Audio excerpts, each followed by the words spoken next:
बिस्मिल्लाहिर्रहमानिर्रहीम। Today is our 7th lecture of principle of banking और ये रिमेनिंग है आपका उसका जो हम लोगों ने लास्ट टाइम टॉपिक पढ़ा था कमर्शियल बैंक का, उसका ये बाकी के जो है फंक्शंस हैं।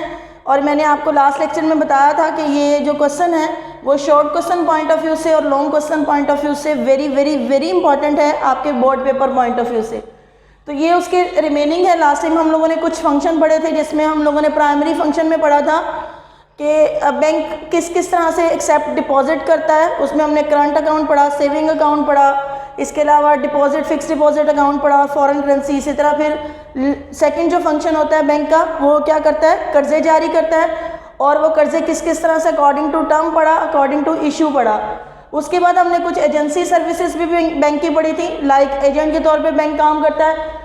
उसके बाद सेकेंडरी फंक्शन में जो सेकेंड इसकी सर्विसेज हैं वो यूटिलिटी सर्विस है, यानी कि बैंक कौन कौन सी इसके अलावा सर्विसेज भी सर अंजाम देता है।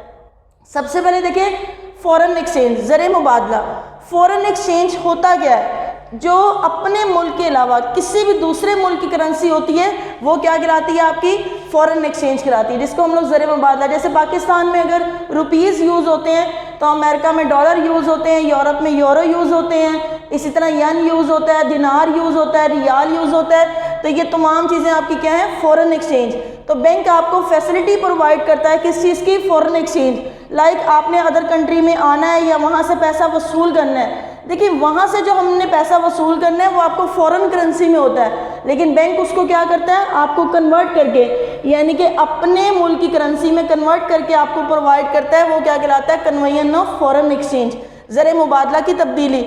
उसके बाद देखिए इजी मीडियम ऑफ एक्सचेंज। आप अपने कैश को किसी भी वक्त किसी भी चीज़ में कन्वर्ट कर सकते हैं। बाज़-औक़ात आप गोल्ड में कन्वर्ट कर सकते हैं, बाज़-औक़ात आप चेक में कन्वर्ट कर सकते हैं, बाज़-औक़ात आप ड्राफ्ट की सूरत में कन्वर्ट कर सकते हैं। इसी तरह डिफरेंट फैसिलिटी बैंक आपको देता है कि आप अपने कैश को, यानी कि अगर आप कैश नहीं रखना चाहते या उसकी आपके पास सिक्योरिटी नहीं है, सेफ्टी नहीं है, वो आपका कैश भी बैंकों में रख लेता है। इसके अलावा आपके जो डिफरेंट जोन से होते हैं, आप कह लें कि चेक की सूरत में आप बाज़-औक़ात बैंकों में पैसा जमा करवा के उसके बदले में क्या ले लेते हो, चेक ले लेते हो। और आपको पता है चेक भी किसके कैश के तौर पे इस्तेमाल होता है। इसके बाद देखिए आर्बिट्रेटर। आर्बिट्रेटर किसको कहते हैं, थर्ड पार्टी को। बाज़-औक़ात एक्चुअली में हमने लास्ट लेक्चर में पढ़ा था बैंक एजेंट के तौर पे काम। आर्बिट्रेटर कौन लोग होते हैं, आर्बिट्रेटर वो लोग होते हैं जो दो पार्टीज़ के दरमियान सुलह करवाते हैं। वो थर्ड पार्टी होती है, वो कोई भी न्यूट्रल पार्टी होती है। बाज़-औक़ात आपने देखा हो कि जब जॉइंट स्टॉक कंपनी हमारी ख़त्म हो रही होती है तो बाज़-औक़ात जो इन्वेस्टर्स होते हैं उनमें आपस में झगड़े क्रिएट हो जाते हैं। फिर वो क्या करते हैं, थर्ड पार्टी को हायर करते हैं ताकि वो उनका जो डिज़ोल्व है फर्म की या कंपनी की उसको क्या करें, कंप्लीट करें। वो लोग क्या करते हैं, फिर बैंक आपका आर्बिट्रेटर बनता है, दो पार्टीज़ के दरमियान क्या करता है कि वो सुलह करवाता है और बैंक एज आ आर्बिट्रेटर भी काम करता है। उसके बाद देखिए accepting of bill of exchange, हुंडियों की कबूलियत। हुंडी आपको पता है, बिल ऑफ एक्सचेंज आप लोगों ने अकाउंटिंग में पार्ट 1 में पढ़ा है कि बिल ऑफ एक्सचेंज क्या होता है, यानी कि एक पार्टी सेल करती है, दूसरी पार्टी परचेज करती है। ड्रायर एंड ड्राई और पे, इसमें 3 पार्टीज होती हैं। तो बाज़-औक़ात ड्रायर को पैसों की पहले ज़रूरत पड़ जाती है तो वो क्या करता है, बैंक के पास जाता है, उसे कहता है कि आप ये बिल रख ले, मैंने 3 माह बाद पैसे लेने हैं, आप वो पैसे ले लीजिएगा 3 माह बाद, मुझे अभी पैसे वो पे कर दे। तो वो बैंक क्या करता है कि उसको कुछ डिडक्शन करके वो अमाउंट पे कर देता है, जिसे हम लोग क्या कहते हैं, बिल ऑफ एक्सचेंज की डिस्काउंटिंग कहते हैं। उसके बाद credit instrument. Credit instrument basically होते क्या हैं, क्रेडिट इंस्ट्रूमेंट वो इंस्ट्रूमेंट्स होते हैं जो कि कैश नहीं होते लेकिन कैश के तौर पर इस्तेमाल होते हैं, वो हमारे क्या कहलाते हैं, क्रेडिट इंस्ट्रूमेंट। बैंकिंग के आगे 3-4 चैप्टर्स आएंगे जिसमें हम लोग इसमें 2 पढ़ेंगे डिटेल से। क्रेडिट इंस्ट्रूमेंट्स 2 तरह के होते हैं, एक होते हैं निगोशिएबल और दूसरे कौन से होते हैं, नॉन निगोशिएबल। काबिले इंतकाल और नाकाबिले इंतकाल। यानी कि those instruments which are not cash but act as cash, यानी कि ऐसे इंस्ट्रूमेंट्स जो कि ज़र तो नहीं होते लेकिन ज़र के फंक्शन परफॉर्म करते हैं, वो क्या कहलाते हैं? आपके अलाते एतबार। अभी मैंने बताया कि इनकी दो टाइप्स आती हैं, कौन कौन से? निगोशिएबल इंस्ट्रूमेंट्स और नॉन निगोशिएबल इंस्ट्रूमेंट्स। निगोशिएबल यानी कि काबिले इंतकाल आलात वो कौन से होते हैं? ऐसे आलात जो एक शख्स से दूसरी शख्स को मुंतकिल हो सके, वो क्या कहलाते हैं? आपके निगोशिएबल इंस्ट्रूमेंट्स आते हैं। लाइक चेक है, मेरा बैंक अकाउंट है, चेक मेरा है, मैं किसी भी दूसरे शख्स के नाम कर सकती हूँ, कभी भी कर सकती हूँ, उसमें कोई रिस्ट्रिक्शन नहीं है, जस्ट साइन होते हैं और वो थर्ड पार्टी के नाम हो जाता है। इसी तरह बिल ऑफ एक्सचेंज है, बिल ऑफ एक्सचेंज भी आप जब चाहे बैंक को दे दें, इसमें कोई यानी कि ट्रांसफ़र कर दें, इंडोर्समेंट कर दें उसकी, इसमें कोई रिस्ट्रिक्शन नहीं है। कुछ ऐसे डॉक्यूमेंट्स भी होते हैं जिनको हम ट्रांसफ़र नहीं कर सकते, लाइक मनी ऑर्डर है। मनी ऑर्डर जिसके नाम पर होता है सिर्फ वही बंदा कैश रिसीव कर सकता है, इसके अलावा कोई दूसरा बंदा कैश रिसीव नहीं कर सकता। इसके अलावा IOU का है डॉक्यूमेंट, यानी कि मकरूज़ का डॉक्यूमेंट है, वो भी काबिले जो सा क्या इंतकाल नहीं होता। यानी कि लाते एतबार दो तरह के होते हैं, निगोशिएबल इंस्ट्रूमेंट्स और नॉन निगोशिएबल इंस्ट्रूमेंट्स। इसके बाद ट्रेड इन्फॉर्मेशन, यानी कि तिजारत की मालूमात बैंक प्रोवाइड करता है। अब ट्रेड आपको पता है बेसिकली दो तरह की होती है, कौन कौन सी? होम ट्रेड और इंटरनेशनल ट्रेड। होम ट्रेड में आपकी दो आ जाती हैं, आपके होलसेलर आते हैं और आपके रिटेलर आते हैं। ये आप लोग पार्ट 1 में कॉमर्स में भी पढ़ के आ चुके हैं। इसी तरह इंटरनेशनल ट्रेड में आपकी 3 आ जाती हैं, इसमें आपकी एक्सपोर्ट, इंपोर्ट और इंटर पार्ट ट्रेड। होलसेलर आपको पता है बड़े लेवल पे काम करते हैं, यानी कि बल्क में ये लोग काम करते हैं, ज़्यादा मिकदार में चीज़ खरीदते हैं और थोड़े थोड़े मिकदार में किसको देते हैं? रिटेलर को। रिटेलर जो होते हैं वो छोटे लेवल पे काम करते हैं, थोड़ी थोड़ी मिकदार को चीज़ को खरीदते हैं और आगे किसको देते हैं? कंज्यूमर को देते हैं। इसी तरह इंटरनेशनल ट्रेड में एक्सपोर्ट, जब हम अपने मुल्क की अशिया को बाहर के मुल्कों में भिजवाते हैं तो वो आपकी कौन सी कहलाती है? उसको बरामदी तिजारत भी कहा जाता है और एक्सपोर्ट ट्रेड भी कहते हैं। इसी तरह जब हम अपने मुल्क की यानी कि दूसरे मुल्कों की चीज़ें अपने मुल्क में मंगवाते हैं तो उसको हम लोग नाम क्या देते हैं? इंपोर्ट ट्रेड का, दरामदी तिजारत। और इंटर पार्ट ट्रेड क्या होती है? इंटर पार्ट ट्रेड वो ट्रेड होती है जिसमें हम चीज़ों को मंगवाते हैं लेकिन खुद कंज्यूम नहीं करते, बल्कि उनको क्या कर देते हैं? री एक्सपोर्ट कर देते हैं। सपोज करें जैसे बाज़ का चाइना से अगर कोई चीज़ आई है, वो हम अपने मुल्क में ना रखें बल्कि आगे किसी दूसरी इंडिया में या किसी भी दूसरी कंट्री में उसको क्या कर दिया जाए? एक्सपोर्ट कर दिया जाए, तो वो आपकी इंटर पार्ट ट्रेड कहलाती है। यानी कि ये तमाम इंफॉर्मेशन बैंक जो सा है वो प्रोवाइड करता है ट्रेडर्स को। प्रेशियस आर्टिकल्स आपने देखा होगा कि हम अपनी कीमती अशिया यानी कि ऑर्नामेंट्स, ज्वेलरी, वो भी बैंकों में रखवाते हैं, यानी कि बैंक वो भी परफॉर्म करता है। उसके बदले में बैंकों के पास एक ऑप्शन होती है लॉकर्स की, वो आपको की प्रोवाइड कर देता है और आप उसके बदले में अपना जो कीमती सामान है या जो भी डॉक्यूमेंट्स हैं कीमती, वो बैंक्स में रखवा सकते हैं। उसके बाद देखिएगा स्पेशल सर्विसेज, वो कौन कौन सी यानी कि खसूसी खिदमात बैंक कौन कौन सी देता है? रिसीट ऑफ उशर एंड ज़कात। उशर आपको पता है कि जो हम एग्रीकल्चर सेक्टर पे हम लोग ज़कात पे करते हैं उसे हम लोग नाम क्या देते हैं? उशर का।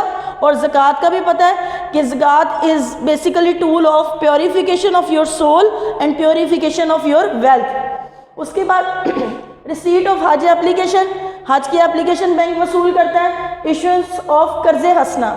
अच्छा, कर्ज़ हसना क्या होता है? कर्ज़ हसना ये काफ़ी साल पहले नून लीग के दौर में ये ऑप्शन थी कि स्टूडेंट्स के लिए यानी कि जो तालिब इल्म या तलबा जो सा है वो तालीम हासिल करना चाहते हैं और उनके पास रिसोर्सेज नहीं है उस तालीम को हासिल करने के लिए, तो बैंक उनको कर्ज़े देता था, जिसे हम लोग नाम क्या देते हैं? कर्ज़ हसना का। यानी कि 16 साल एजुकेशन के लिए बैंक कर्ज़े देता था और यानी कि जब आपकी जॉब हो जाएगी तब आप वापस कर सकते हो ईजी मोड ऑफ पेमेंट में। इसके अलावा अगर आप किसी सूरत किसी भी बिना पर वो कर्ज़ वापस नहीं करते तो वो बैंक वो कर्ज़ माफ़ कर दिया करता था। तो ये पॉलिसी अब नहीं है, ये आई थी काफ़ी साल पहले। उसके बाद receipt and payment of bill, आपको पता है बैंक की वसूली भी करता है और बैंक की वो बिलों की अदायगी भी करता है बैंक आपका। रिसीट ऑफ डोनेशन, जितनी भी खैरात वगैरह आपने देखा होगा, जैसे रमज़ान के महीने में वो डिडक्शन करता है, खैरात वगैरह वसूल करता है और आगे गरीबों को देता है।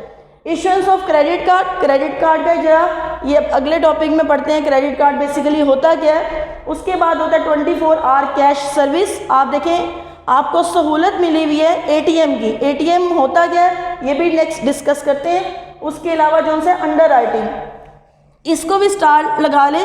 It is very important short question for your board point of view. Underwriting होता क्या है?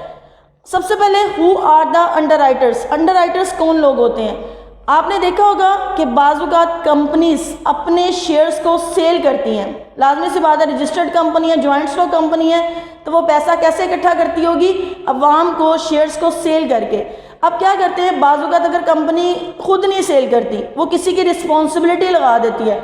स्टॉक एक्सचेंज में कुछ लोग होते हैं, उन्हें कहती है कि आप हमारे शेयर्स को सेल करोगे, उसके बदले में हम आपको क्या पे करेंगे? कमीशन पे करेंगे। और फिर ये ऑप्शन भी अंडरराइटर्स कंपनी को देते हैं कि कल को अगर हम आपके शेयर्स को ना सेल कर पाए, वो शेयर्स फिर हम क्या करेंगे? खुद खरीदेंगे। Those persons are underwriters and this procedure is called underwriting. वो लोग जो उनसे होते हैं वो अंडरराइटर्स कहलाते हैं, और वो सारे का सारा जो प्रोसीजर होता है वो क्या कहलाता है? अंडरराइटिंग कहलाता है। यानी कि इसमें ये आपका शॉर्ट क्वेश्चन बोर्ड में बहुत दफ़ा आया हुआ है, what do you mean by the underwriter, और ये आप लोगों ने पार्ट 1 में कॉमर्स में भी पढ़ा था। ये आपका जो आज का टॉपिक है ना, कमर्शियल बैंक के फंक्शन, ये कंप्लीट हो जाता है। इसके बाद छोटा सा टॉपिक है जो सिर्फ short question point of view से करना है, और उसमें एक दो चीज़ें बस समझने वाली हैं। यहाँ पे आके आपका ये जो क्वेश्चन है फंक्शन ऑफ कमर्शियल बैंक का, ये ख़त्म हो जाता है। नेक्स्ट टॉपिक है छोटा सा, सिर्फ short question point of view से, वो हम डिस्कस करेंगे। जैसे हम लोगों ने यहाँ पढ़ा 24 आवर कैश सर्विस, तो वो कौन प्रोवाइड करता है? आपकी ATM machines. Automatic teller machine इनको कहा जाता है। ऑटोमेटिक टेलर मशीन का काम क्या होता है? ये वो मशीन्स होती हैं जो सिर्फ कैश विड्रॉल के लिए यूज़ होती हैं। यानी कि आप 24 में जैसे बैंक की टाइमिंग है 9 to 5, आप उसके अलावा आपको पैसे की ज़रूरत पड़ गई है, तो पैसे की ज़रूरत जो उनसे है वो आप कैसे पूरी कर सकते हैं? अपनी एटीएम मशीन्स के ज़रिए। और एटीएम मशीन्स किसको कहते हैं? Automatic teller machine. ये शॉर्ट क्वेश्चन पेपर में आता है। इसमें दो चीज़ें यूज़ होती हैं, एक आपका डेबिट कार्ड है या फिर आपका क्रेडिट कार्ड। यहाँ पे हमने पढ़ा कि बैंक क्रेडिट कार्ड को जारी करता है।